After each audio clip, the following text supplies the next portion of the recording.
हाय दोस्तों, कैसे हैं आप सभी। मैं डॉक्टर आनंद व्यास फिर से अपने यूट्यूब चैनल पर आप सभी का स्वागत कर रहा हूं और आशा कर रहा हूं सभी ठीक हैं और मेरे साथ emerging technologies and global business environment की 5th यूनिट तक आ चुके हैं।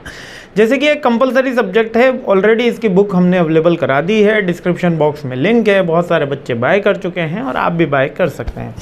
ठीक है, 5th यूनिट बड़ी इंटरेस्टिंग यूनिट है, बहुत लेंदी यूनिट है, बहुत इंपॉर्टेंट रहती है एग्जाम के पॉइंट ऑफ व्यू से भी, क्योंकि काफ़ी ज़्यादा क्वेश्चन इस 5th यूनिट से हमेशा आते हैं।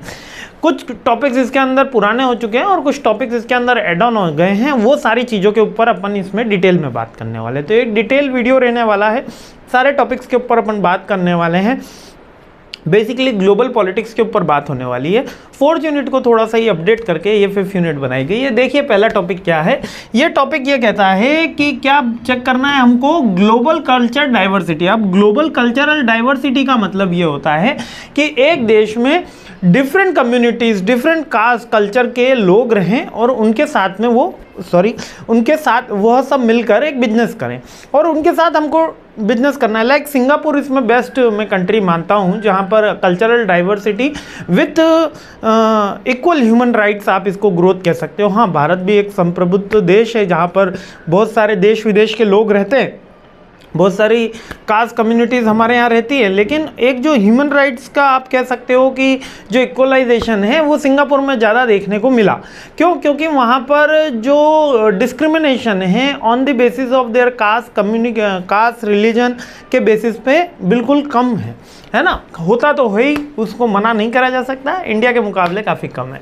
तो ग्लोबलाइजेशन इंक्रीज्ड क्या करता है, इंटरकनेक्शन कर देता है और डाइवर्सिटी करता है वर्क प्लेस पे। क्यों? क्योंकि अब यहाँ से भी फॉरेन जाते हैं लोग, फॉरेन के लोग इंडिया में आके भी काम करते हैं, तो एक कल्चरल डाइवर्सिटी अवेलेबल हो जाती है। कल्चरल डाइवर्सिटी में यहाँ पर आपको थोड़ा ब्रॉडर परसेप्शन से समझना होगा।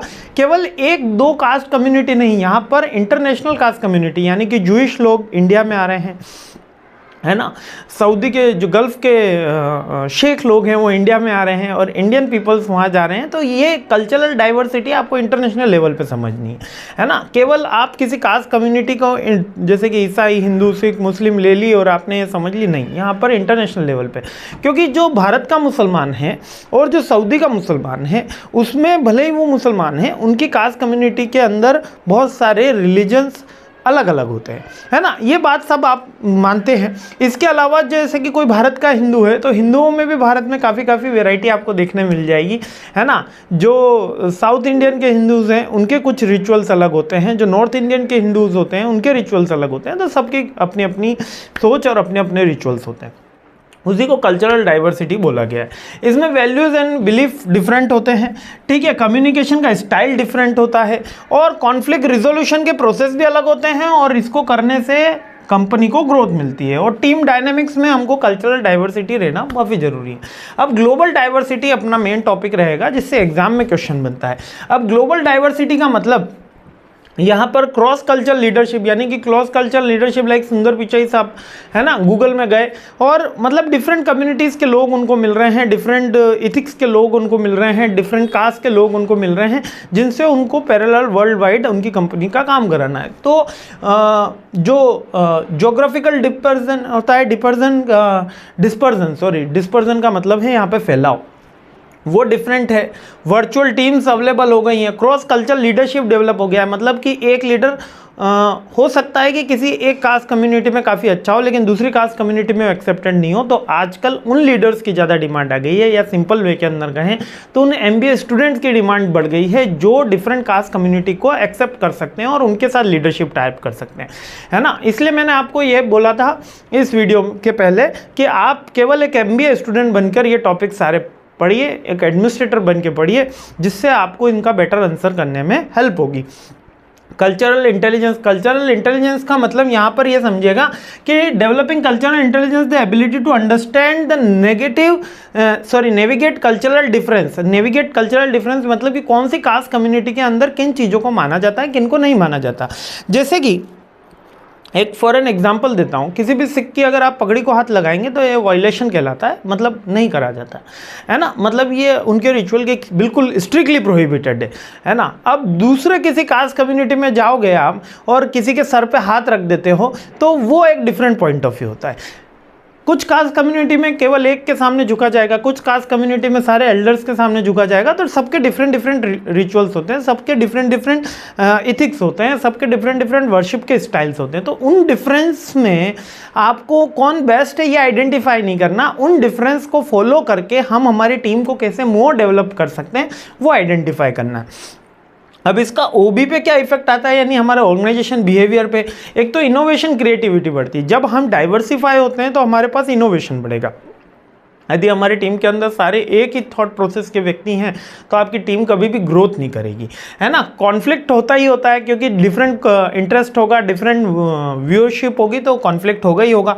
एम्प्लॉय एंगेजमेंट एंड सेटिस्फेक्शन इसके अंदर की एस्पेक्ट रहता है जो कंपनी को अचीव करने में प्रॉब्लम्स आती है, और अगर ये अचीव हो जाता है तो ऑर्गेनाइजेशन की परफॉर्मेंस इंक्रीज होती है। यानी कि डाइवर्सिटी एक नेसेसरी पॉइंट होता है हर ऑर्गेनाइजेशन बिहेवियर में, जो ज़्यादा होने पे कंपनी को नुकसान देती है और कम होने पे भी कंपनी को नुकसान देती है। कम होने पे कंपनी की जो पेस रहती है ग्रोथ की वो स्लो हो सकती है, लेकिन ज़्यादा होने पे कॉन्फ्लिक्ट बढ़ जाता है। लेकिन अगर एक इक्वल बैलेंस रखा जाए तो कंपनी एक सस्टेनेबल ग्रोथ अचीव करती है। ये इसका मूलभूत पॉइंट है। ठीक है, आगे बढ़ते हैं। आई होप आपको सारी चीज़ें समझ में आ रही होगी। काफ़ी थोड़ा सा लेंदी और थ्योरेटिकल पॉइंट्स हैं इसके अंदर, लेकिन मैं काफ़ी इसको इजी लैंग्वेज में समझाने की कोशिश कर रहा हूँ। फिर भी अगर कहीं डाउट है, कोई क्वेरी है तो फील फ्री टू आस्क। और रही बात आपको इसके स्क्रीनशॉट लेने की या पीपीटी की, तो मैं फिर रिपीट कर देता हूँ। जैसे ही ये वीडियो खत्म होगा 5th यूनिट पर हम आ गए हैं, इमर्जिंग टेक्नोलॉजीज़ के टेलीग्राम ग्रुप के ऊपर सारे के सारे PDF आपको मिल जाएंगे। अब नेक्स्ट आ जाता है ग्लोबल। अब इसको मैनेज कैसे करना है, मेन यही क्वेश्चन एग्जाम के अंदर आता है कि ग्लोबल एंड कल्चरल डाइवर्सिटी को मैनेज कैसे करना है। सबसे पहले इंक्लूसिविलिटी। इंक्लूसिविलिटी का मतलब यहां पर यह है कि आपको ऑर्गेनाइजेशन गोल, टीम गोल को ऊपर रखना है पर्सनल इंटरेस्ट से, ये आपको प्रमोट करना है। इसका फर्स्ट मेथड यह है, provide cross cultural training. Cross cultural training यानी कि आप सीखो कि कुरान में क्या लिखा है, हिंदू को सीखो कि गीता में क्या लिखा है, तो जब बाइबल में क्या लिखा है गुरु गोविंद साहब क्या कह रहे हैं, है ना। तो जब ये सारी चीज़ें हम सब सीखेंगे तो इससे क्या होता है कि सारे धर्म, मतलब हर धर्म सिखाता तो प्यार ही है, बस उसको बोलने का तरीका अलग हो सकता है। कोई प्यार कह सकता है, कोई मोहब्बत कह सकता है, कोई इश्क कह सकता है, कोई लव कह सकता है, सबकी बात अलग अलग है। लेकिन सारे भगवान हमेशा पॉजिटिव इंटेंट के साथ और पीसफुल माइंड ही बताते हैं, है ना। कोई भी वायलेंस का प्रमोट नहीं करता कोई भी धर्म, लेकिन उसको कहने का तरीका अलग होने का या समझने का परसेप्शन अलग होने से हम चीज़ें डिफरेंटली समझ जाते हैं। तो जब हम चीज़ें बेटर अंडरस्टैंड करेंगे तो उससे ग्रोथ होने के चांसेस बढ़ जाएंगे। तो क्रॉस कल्चरल ट्रेनिंग एक कह सकते हैं आइडियोलॉजी। हम जब तक दूसरे धर्म को नहीं जानेंगे तब तक हम उसकी अच्छाइयों को नहीं समझ पाएंगे। बुराई तो कह दिया, अरे उनके साथ ऐसा हुआ था, वैसा हुआ था। किसी भी धर्म की बुराई निकालने के लिए, हर धर्म में बुराइयां हैं। हिंदू धर्म में सती प्रथा नहीं थी, हिंदू धर्म में अपमान की प्रथा नहीं थी, लेकिन कुछ ऐसी आइडियोलॉजी उस पर थोप दी गई कि हाँ सती हो जाना चाहिए, घूंघट प्रथा होनी चाहिए, ठीक है, विधवा विवाह नहीं होना चाहिए। तो ये आइडियोलॉजी थोप दी गई। क्यों थोप दी गई? कुछ उसके समझने में या उनके समझाने में या उस समय के हालात में ऐसी कोई आइडियोलॉजी पनपी, ऐसे कुछ विशेष वर्ग पनपे जिन्होंने ऐसा आइडियोलॉजी डेवलप कर दी जो आगे बढ़ती गई, जो सही नहीं थी लेकिन वो आगे बढ़ती गई। तो हर धर्म के अंदर, हर जाति संप्रदाय के अंदर कुछ ना कुछ चीज़ें खराब होती हैं और कुछ ना कुछ चीज़ें अच्छी होती है। तो जब हम क्रॉस कल्चर ट्रेनिंग करते हैं तो ये चीज़ें हम अच्छे से सीख सकते हैं, और यही ग्लोबल डाइवर्सिटी को मैनेज करने का मोस्ट प्रोमिनेंट वे है। अब सिंगापुर के अंदर मेथड है कि एक कास्ट कम्युनिटी के लोग एक साथ नहीं रह सकते। मतलब एक सोसाइटी जैसे कि हमारे यहाँ बन जाती सिंधी कॉलोनी, ब्राह्मण कॉलोनी, मुस्लिम एरिया, है ना, तो वहाँ ऐसा सिस्टम नहीं है। वहाँ क्या है कि अगर आपकी कुछ कास्ट कम्युनिटी के वहाँ पे पीपल आ गए तो दूसरी कास्ट कम्युनिटी का वहाँ पे रहना जरूरी है। अब इससे क्या होता है कि कॉन्फ्लिक्ट तो बढ़ रहा होता है, लेकिन जब वहाँ पर कास्ट कम्युनिटी अगर डिफ्रेंशिएट हो जाता है, जब हमारे पास में कोई दूसरा एक कास्ट कम्युनिटी का है, तो हम उसके कल्चर को ज़्यादा करीब से देख पाते हैं, समझ पाते हैं कि भाई वो इंसान तो बुरा नहीं है। क्योंकि अटल जी क्या कहते थे, हम सब कुछ बदल सकते हैं, पड़ोसी नहीं बदल सकते, रिश्तेदार बदल सकते हैं लेकिन पड़ोसी नहीं बदल सकते। क्रॉस कल्चर ट्रेनिंग होती है, मतलब दोस्त बदले जा सकते हैं, पड़ोसी नहीं, है ना। नेक्स्ट होता है फैसिलिटेट कोलैबोरेशन। कोलैबोरेशन यानी कि डिफरेंट कास्ट कम्युनिटी में कोलैबोरेशन किया जाए और लीडरशिप प्रैक्टिस एडप्ट करी जाए कि इस तरीके से हमको क्रॉस कल्चर जब लीडरशिप मिले, जब डाइवर्सिटी मिले तो इसको कैसे मैनेज किया जाए, ऐसे लीडर्स बनाए जाए। Issue of intergenerational equality, अब equity intergeneration equity refers to the fair distribution of the resources. अब ये fair distribution of the resources काफी इंटरेस्टिंग पॉइंट है। Opportunities and benefit between the different generation both present and the future. अब intergeneration equity, हमको जो उपभोग करने के लिए आज रिसोर्सेज मिल रहे हैं, यूज़ करने के लिए, हमारे बाद में हमारे बच्चों को भी वही रिसोर्सेज मिले और पिता ने भी हमको उतने ही रिसोर्सेज दिए, तो ऐसा तो हुआ नहीं। पहले रिसोर्सेज ज़्यादा थे, अब कम है, और भविष्य में जैसे जैसे हम आगे बढ़ रहे हैं, ग्रीन एनर्जी के ऊपर गवर्नमेंट इनिशिएटिव ले रही है, फिर भी रिसोर्सेज का जो दोहन है वो काफ़ी फास्ट चल रहा है। तो inter generation equities issues point आता है कि एक जनरेशन दूसरे जनरेशन को कैसे सारे रिसोर्सेज इक्वली अवेलेबल करा पाए। एनवायरमेंटल डिग्रेडेशन इसके अंदर पॉइंट है। एनवायरमेंट का हम काफ़ी दोहन चल रहा है, आपको पता ही है एक पेड़ बनाने में कितने साल लग जाते हैं और काटने में 10 मिनट लगते हैं, मशीन आ गई जर्र, है ना। यानी डिफॉरेस्टेशन बहुत फास्ट प्रोसेस है, तो और फॉरेस्टेशन एक बहुत लेंदी और बहुत टीडियस टास्क है। एक पौधे को बड़ा करने में आप अपने घर पर एक गमले में एक पौधा लगा के देखिए, आपको उसको बड़ा करने में काफ़ी मेहनत करनी होगी, उसको खाद देनी होगी, उसको पानी देना होगा, और एक पीरियड ऑफ टाइम के बाद 2 साल 3 साल के बाद आपको वो पौधा नज़र आएगा और फिर वो जाके आपको खुशी महसूस होगी। और डिफॉरेस्टेशन करना, एक कुल्हाड़ी मारी और पौधा गया। तो एनवायरमेंटल डिग्रेडेशन इसका की चैलेंज है। इकोनॉमिक डिस्पैरिटीज़ क्या है कि कुछ देश तो बहुत ज़्यादा अमीर हैं और कुछ देश बहुत ज़्यादा गरीब हैं, है ना। मतलब अगर आप अपने इंडिया में हैं और आप मेरा लेक्चर सुन रहे हैं तो आप अपने आप को बहुत भाग्यशाली मानिए कि भारत एक ऐसा देश है जहां पर आज भी, मतलब हम डेवलपिंग कंट्रीज़ में आज भी बहुत देशों से हम काफ़ी अच्छे बने हुए हैं। आज आप फिलिस्तीन के हालात देख लीजिए, गाज़ा पट्टी के हालात देख लीजिए, आज आप इथोपिया के हालात देख लीजिए, यमन के हालात देख लीजिए, सीरिया के हालात देख लीजिए, है ना। तो वहाँ पर वायलेंस काफ़ी हाई लेवल पर चल रहा है और बेसिक नेसेसिटी के अंदर भी मैं शेल्टर नहीं बोल रहा, केवल रोटी और कपड़ा वही नहीं मिल पा रहा है लोगों को, है ना। मीन्स के बहुत से बच्चे ऐसे हो गए जो मतलब कुपोषण का शिकार, जो केवल कुछ पानी ही नहीं खा पा रहे हैं, पानी ही मिल रहा है उनको दिन भर खाने के लिए, और अब वो पानी भी नहीं उतर पा रहा क्योंकि उनका शरीर इतना कमज़ोर हो गया। और ऐसे बहुत सारे मार्मिक केस हमको डेली रूटीन लाइफ में देखने को मिल रहे हैं, डेली रूटीन। तो इकोनॉमिक डिस्पैरिटीज़ है, ठीक है। Social welfare and pension system, बहुत से देशों ने लागू कर रखी है, अभी मोदी गवर्नमेंट भी इसको लागू करने वाली है। वैसे अभी तक तो लागू करी नहीं है, उन्होंने केवल मेडिकल अलाउंसेस देने की बात करी। Social welfare and pension system है कि एक पर्टिकुलर एज होने के बाद एक पर्टिकुलर उस देश के नागरिक को इतना अमाउंट दे दिया जाएगा। जर्मनी में चलता है ना। टेक्नोलॉजिकल एडवांसमेंट डिफरेंट नेशंस में डिफरेंस है ना। कोई देश तो बहुत आगे बढ़ गया है, जैसे जापान है, ताइवान है, ये 6G की जनरेशन में। इंडिया अभी 5G में कदम रखा है, अमेरिका 6G में पहुंच गया है, और वहीं अगर अफ्रीकन कंट्रीज़ में हम जाते हैं तो वहाँ पर आज भी 3G की जनरेशन चल रही है। तो ये पॉइंट्स हैं। Next, implementation of the policy and action. अब जब हम ग्लोबल बिजनेस एनवायरनमेंट की बात कर रहे होते हैं तो पॉलिसी इम्प्लीमेंटेशन भी एक डिफरेंट पॉइंट आ जाता है। इसके अंदर सस्टेनेबल डेवलपमेंट होना जरूरी है, इंटर जनरेशनल सॉलिडेरिटी होना जरूरी है, मतलब कि यहाँ पर हर जनरेशन को इक्वल राइट्स मिले, मतलब आज जो मिल रहा है रिसोर्सेज तो अगली जनरेशन को भी मिले। एजुकेशन एंड स्किल डेवलपमेंट पे वर्क करना, यानी R&D पे वर्क करना। यहाँ पर आपने देखा एक भी पॉइंट आर्मी से रिलेटेड नहीं है कि वेपन्स बनाने पे डेवलपमेंट करना, लेकिन सबसे ज़्यादा डेवलपमेंट किस पे होता है? वेपन्स बनाने में होता है। नेक्स्ट पॉइंट आता है जो इस ग्लोबल डाइवर्सिटी को अपलिफ्ट करने में, मतलब कि इस अपलिफ्ट करना यानी कि इसको रेगुलेट करना और लीडरशिप जनरेट करने में, वो होता है इंडिविजुअल और सिविल सोसाइटी के जो पॉइंट्स होते हैं। अब individual civil society crucial role play करती है जब हम अवेयरनेस करेंगे, जब हम हमारे बच्चों को ये सिखाएंगे कि नहीं वो कोई अलग कास्ट कम्युनिटी का नहीं है, उसका रिलीजन अलग है, उसके इथिक्स अलग हैं, लेकिन वो भी इंसान है। सबसे बड़ा धर्म इंसानियत का धर्म जब हम सिखाएंगे तब हमारा देश, हमारा विश्व आगे बढ़ेगा। यही ग्लोबल डाइवर्सिटी का मेन पॉइंट है ना। और तभी हम लीडरशिप, क्योंकि आज आप देखिए कि करोड़ों लाखों अरबों रुपया रोज़ की वॉर में खर्च होता है, जिससे कह सकते हो कि उस देश का पेट यानी कि उसका खाना, एक देश रूस का ही एक एग्जाम्पल ले लेते हैं। रूस एक दिन में जितना खर्चा कर रहा है अपनी आर्मी के ऊपर, जितना वॉर के ऊपर, उतना वो 1 साल तक पूरी रूस की जनता को खाना सप्लाई कर सकता है, यानी कि फूड वो भी 2 टाइम का भरपेट सप्लाई कर सकता है। 1 दिन का खर्चा और पूरे साल भर का खर्चा बराबर है, ठीक है, बट कर रहा है। नेक्स्ट जो प्रॉब्लम हमारे सामने आई है वो ग्लोबलाइजेशन के इम्पैक्ट के कारण आई है, वो आई है माइग्रेशन की प्रॉब्लम। माइग्रेशन यानी कि अनइथिकल वे के साथ या रिफ्यूजी के कारण लोग माइग्रेटेड हो गए हैं, उनको अपनी घर छोड़ के जाना पड़ रहा है। जैसे कि मैं वापस से गाज़ा पट्टी का एग्जाम्पल लेता हूँ, इसके अलावा यमन का एग्जाम्पल लेता हूँ, इसके अलावा अफगानिस्तान में हमने देखा कि लोग माइग्रेटेड हो रहे हैं। जो माइग्रेटेड होते हैं तो 3 तरह की इनस्टेबिलिटी आ जाती है। एक तो पॉलिटिकल इनस्टेबिलिटी आ जाती है, इकोनॉमिक आ जाती है, ह्यूमन राइट्स की आ जाती है।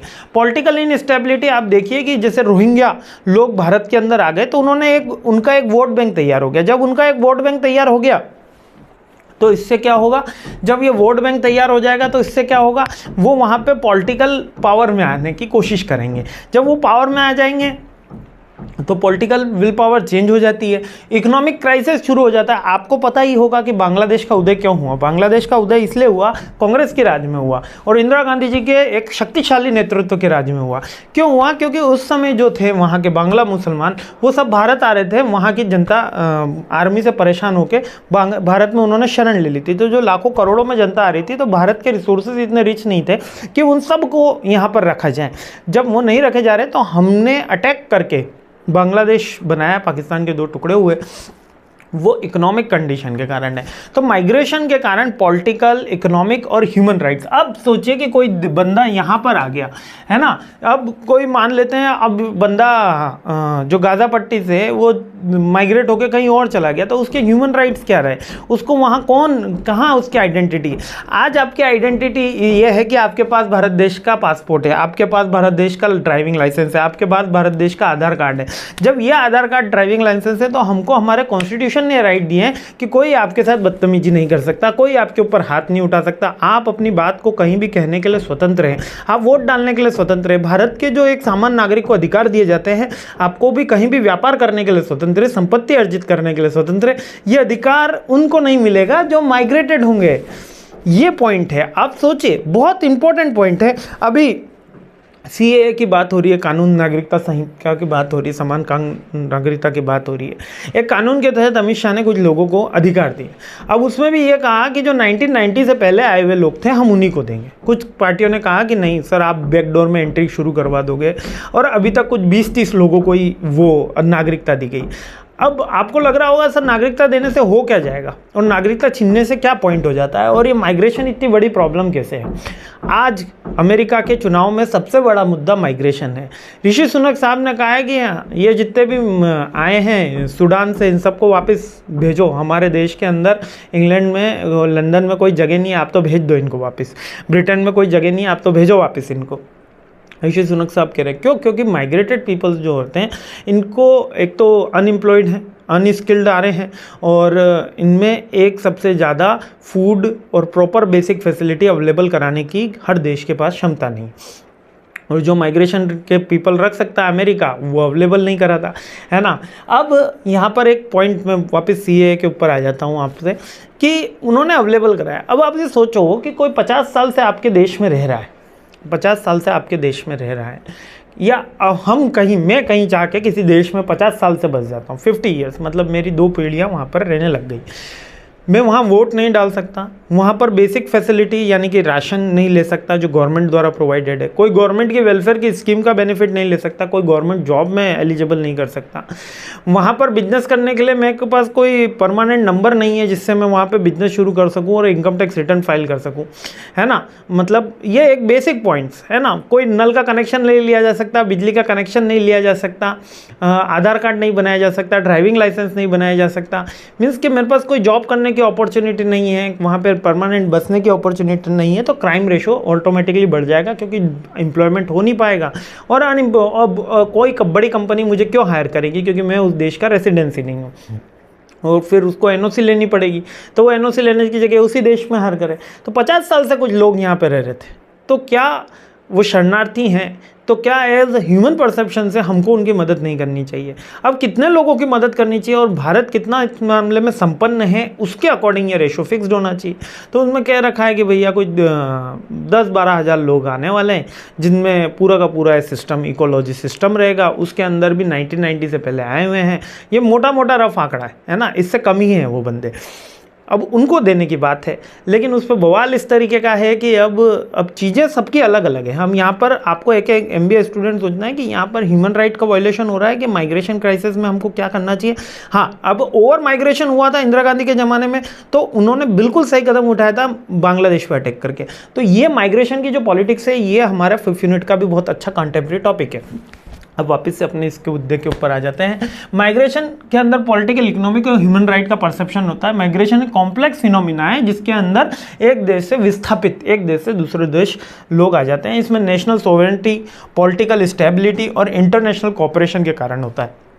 लेकिन नेशनल सोवरेनिटी हमेशा खतरे में रहती है, क्योंकि कोई देश दूसरे देश से आएगा, देख तो कल्चरल डाइवर्सिटी है, वो इस देश को अपना देश कभी भी नहीं बोलेगा, भले 5000 साल क्यों न रह ले, वो यही बोलेगा कि हम तो यहाँ रेफ्यूजी हैं, है ना। तो वो हमेशा माइग्रेशन ही कहलाएगा। जैसे कि मुगल आए थे, तो उन्होंने इस देश को, अकबर ने इस देश को अपना देश बोला। वो ये नहीं बोले कि हम अफगानिस्तान से आए थे ना, हम बाबर ने वहाँ से आए थे, नहीं, ये अब हमारा है वतन है हिंदुस्तान, ठीक है। तो उन्होंने अपनी बात रख दी। अंग्रेज आए, लेकिन उन्होंने 200 साल शासन किया, लेकिन कभी भी भारत को अपना भारत नहीं बोला। वो हमेशा एज ए गुलाम कंट्री देखते थे। मुगलों के अंदर डिफरेंट पॉइंट ऑफ व्यू थे, है ना। तो ये हमको बात समझनी है। तो पॉलिटिकल परसेप्टिव है। इकोनॉमिक कंडीशन में क्या होता है, लेबर मार्केट तो एक डेवलप हो जाता है, सबसे चीप लेबर आपको वहाँ अवेलेबल मिल जाती है, क्योंकि जिसके पास कोई स्किल नहीं, जिसके पास कोई रिसोर्सेज नहीं है, जिसके पास कोई एजुकेशनल क्वालिफिकेशन नहीं है, तो वो एक लेबर का काम करता है। और वो जो लेबर का काम करता है, लेबर का काम वैसे सारे जने नहीं करते हैं, है ना, जिनके पास स्किल है वो भी करते हैं, लेकिन लेबर का मार्केट यानी कि एक चीप एम्प्लॉयमेंट जो अपन को मिल जाता है, चीप लेबर, यानी मार्केट रेट अगर 120 रुपया चल रही है तो 60-70 में काम करने शुरू हो गया, क्योंकि उसके पास बेसिक जो नेसेसरी एक्शन लेने के लिए होते हैं वो नहीं है। तो लेबर मार्केट के डायनामिक्स, यही अमेरिका के अंदर जो माइग्रेटेड पीपल्स हैं वो वहाँ की रेट कम कर देते हैं। इसलिए अमेरिकन्स जो हैं वो माइग्रेटेड पीपल्स से काफ़ी नाराज रहते हैं, क्योंकि जो भी लोग वहाँ से आ रहे हैं, दूसरे देशों से वहाँ पर आ रहे हैं इलीगली, वो वहाँ पर अपनी रेट्स जो है वो कम कर देते हैं। वो इंडिया के हिसाब से तो काफ़ी ज़्यादा है, लेकिन वहाँ के हिसाब से कम कर देते हैं, जिससे वहाँ का लेबर मार्केट जो होता है वो फ्लक्चुएट हो जाता है। इकोनॉमिक ग्रोथ स्लो डाउन होती है, क्योंकि इनकी वेलफेयर की हमको एक्टिविटी करनी होती है, तो इकोनॉमिक ग्रोथ स्लो डाउन होगी। सोशल वेलफेयर सिस्टम एक डेवलप करना होता है, जहाँ पर ह्यूमन राइट वायलेशन, ये सारे के सारे पॉइंट्स आते हैं। अब ह्यूमन राइट्स का परसेप्शन क्या कहता है? ह्यूमन राइट का परसेप्शन कहता है कि डिस्क्रिमिनेशन नहीं होना चाहिए, proper food, water supply, basic amenities available करानी चाहिए, है ना। और वनरेबल ग्रुप्स, यानी कि जो उनके ऊपर अटैक कर रहे हैं उनसे हमको शरण देनी चाहिए। असाइलम्स हमको देना चाहिए। असाइलम्स का मतलब शरण में आया हुआ व्यक्ति, है ना। तो ये सारे के सारे पॉइंट करने चाहिए। ये ह्यूमन राइट का परसेप्शन है, लेकिन ये तभी किया जा सकता है जब आपका देश इतना संपन्न है कि वो दूसरे देशों को, व्यक्तियों को रख सकता है ना। तो अब माइग्रेशन क्राइसिस है यूं के अंदर, यूरोपियन यूनियन के अंदर, वहाँ पर लाखों लोग असाइलेशन के लिए आते हैं, यानी कि यमन, अफगानिस्तान। अब शुरू में तो क्या होता है, अफगानिस्तान में आपको कोई गुप्तचर चाहिए, आपको कोई जासूस चाहिए, तो उनकी पूरी फैमिली को आपने एजेंट बना लिया, और बाद में वहाँ पे अटैक हुआ तो वो असाइलेशन के लिए आपके पास आ गए, है ना। तो एक क्राइसिस है, माइग्रेशन क्राइसिस EU के अंदर भी है, अभी ये क्राइसिस अमेरिका के अंदर भी है, अभी ये क्राइसिस इंडिया के अंदर भी है, अभी ये क्राइसिस पाकिस्तान के अंदर भी है। अफगानिस्तान से भी लाखों लोग वहाँ पर आ गए हैं, और पाकिस्तानी गवर्नमेंट कह रही है कि वापस जाओ। वो भी तो मुसलमान ही है ना, लेकिन वो कह रही है नहीं नहीं नहीं, वही वापस जाओ, हमारा पाकिस्तान नहीं झेल पाएगा। तो हिंदुस्तान है, पाकिस्तान है, ठीक है, यूरोपियन यूनियन है, अमेरिका है, ये सबके लिए एक क्राइसिस है। और क्यों माइग्रेशन क्राइसिस? किसी सोच के देखो, जीवन भर मेहनत से बनाया गया घर आपको केवल 2 देशों के जंग के लिए छोड़ देना पड़े, जिसमें आपको कुछ मिलने वाला नहीं है ना। तो क्राइसिस एक पॉलिटिकल इनस्टेबिलिटी लाता है, डिबेट का पॉइंट रहता है, पॉलिसीज कंट्रोल, और आज एक मेजर इश्यूज बन गया है। यहाँ पर थोड़ा डेटा फिगर मैंने बुक में अवेलेबल करा दिया, वो भी आपको लिखना है। नेक्स्ट है क्लाइमेट चेंज। आई होप आपको समझ में आ रहा होगा, कोई ज़्यादा टफ पॉइंट नहीं है, लेकिन थोड़ा थ्योरेटिकल पॉइंट से है। नेक्स्ट है क्लाइमेट चेंज, जो ग्रीन हाउस इफेक्ट जो आया है ना, कार्बन डाइऑक्साइड का लेवल बढ़ गया है, ओजोन में छेद हो गया है, वो climate change. Basically the climate change refers to the long term shift to the global and religion climate pattern, यानी कि अब गर्मियों में ज़्यादा गर्मी, सर्दियों में ज़्यादा सर्दी पड़ रही है, और गर्मी हीट काफ़ी बढ़ गया है। तो ये basically climate changes. Scientific understanding में बोले तो ग्रीन हाउस इफेक्ट शुरू हो गया है, ह्यूमन एक्टिविटीज़ चेंज हो गई है और वेदर के पैटर्न्स में चेंज आ गया है। ठीक है, वेदर के पैटर्न्स में मतलब जो बारिश जिस समय होनी चाहिए थी वो कभी भी हो रही है, जो बाढ़ नहीं आनी चाहिए। सऊदी, आपको इसमें दुबई की बाढ़ का जरूर जिक्र करना है। तो दुबई में बाढ़ क्यों आई? क्लाइमेट चेंज के कारण नहीं, उन्होंने आर्टिफिशियल रेन करवाई एकदम से, फिर बाढ़ आ गई, वहाँ पर ज़्यादा आर्टिफिशियल रेन हो गई। तो एनवायरमेंटल इम्पैक्ट क्या हो रहा है? आइस कैप्स हो रहे हैं। आइस कैप्स मतलब पोलर में, जो साउथ पोल नॉर्थ पोल में आइस, जो बड़े बड़े ग्लेशियर बने हुए पिघल रहे हैं। वेदर इवेंट्स हो रहे हैं, बायोडाइवर्सिटी लॉस होते जा रही है, यानी कि जितने भी हमारे पास जैव विविधता थी वो विलुप्त होते जा रही है। एग्रीकल्चर में इम्पैक्ट आ रहा है, रिस्क में इम्पैक्ट आ रहा है, डिस्प्लेसमेंट हो रहे हैं। अब इसको mitigation and adaptation strategies. Mitigation efforts to focus on reducing greenhouse gases, जो ग्रीन हाउस गैसेज हैं उनको रिड्यूस करिए और नए एनवायरमेंटल इश्यूज लाइए। मतलब यहाँ पर इसके अंदर आपको सारे पॉइंट वेलफेयर के लिखने कि हम एनवायरमेंट प्रोटेक्शन कैसे कर सकते हैं, हम ग्रीन हाउस को इफेक्ट को रिड्यूस कर सकते हैं, उसको कैसे करेंगे? फॉरेस्टेशन करके, जो इंडस्ट्रीज इसको एक्सप्लॉइट कर रहे हैं उन पे बैन करके, उन पे फाइन करके, इस तरीके की चीज़ें, और जो नेचुरल चीज़ें हैं उनको अडॉप्ट करके। नेक्स्ट, पॉलिटिकल डायमेंशंस तो अपने पास काफ़ी सारे, जैसे इंटरनेशनल नेगोशिएशंस हुआ है, इंटरनेशनल पॉलिसीज़ बनी है, ग्लोबल पावर डायनामिक्स चेंज हुआ है और कुछ इसके अंदर रूल्स भी लगे। ठीक है, इसको नटशेल में ही समझना है, अपन को इतना ज़्यादा डिटेल में जाने की ज़रूरत नहीं है। ठीक है, तो यहीं तक मैं रहने देता हूँ इस यूनिट को। अब जो नेक्स्ट पॉइंट्स हैं जो इसकी सेकंड पार्ट के अंदर अपन डिस्कस करेंगे, क्योंकि 25 मिनट का ऑलरेडी वीडियो हो गया। यूनिट 5 का पार्ट 1 यहीं तक रहने देते हैं। Plight and issues of the climate change refugees, ये वाला अपन नेक्स्ट पॉइंट के अंदर कवर करते हैं, नेक्स्ट पार्ट के अंदर कवर करते हैं। आप भी थोड़ा सा रेस्ट कर लीजिए, अच्छे से आप यहाँ तक पहुँचे। सारे टॉपिक बहुत सिंपल है, थोड़ा सा थ्योरी लिखते समय आपको भर भर के लिखनी है, बुक के अंदर मैंने दे ही रखी है, पर थोड़ा सा कंटेम्प्रेरी टॉपिक लिखोगे तो नंबर काफ़ी ज़्यादा अच्छे बनेंगे। चलिए यहाँ पर ये फर्स्ट पार्ट खत्म करते हैं, सेकंड पार्ट में आएंगे और ये फिर से अपनी यूनिट कंप्लीट करेंगे। जय हिंद।